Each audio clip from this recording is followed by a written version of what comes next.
Čo je niečo, čo ľudia nevedia o tartaletkách? Sú najrýchlejší spôsob, ako premeniť zvyšné plnky na elegantné občerstvenie. Zostaňte so mnou. 3 jednoduché recepty za 90 sekúnd. Začnite s jedným základným cestom.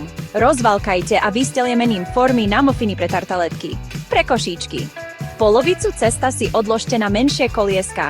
Predpečte naslepo, kým nie sú zlatisté. Teraz plnky. Zmiešajte zmäknuté maslo s vaječnými žltkami a restovanou cibuľou, to je váš slaný základ.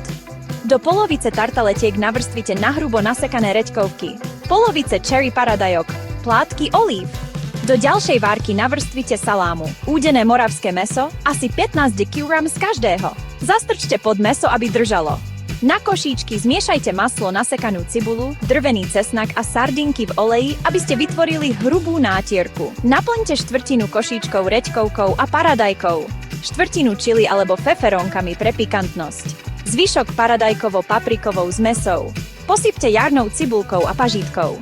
Bonus, syrové guľky vyšľahajte 3-5 druhov mäkkého syra s maslom, cesnakom a nasekanými vňaťami z reďkoviek. Schlaďte, vytvarujte guľky a potom ich obalte v údenom paprike, petržlenovej vňati alebo koreninách. Napichnite na malé špízy s plátkami údených klobás. Usporiadajte na lôžko z hlavkového šalátu so zvyšným mäsom a syrom. Okolo poukladajte tartaletky a košíčky. Do stredu napichnite syrové guľky. Dokončite nasekanou pažítkou a jarnou cibulkou. Takže raj na jeden hltť. Dobrú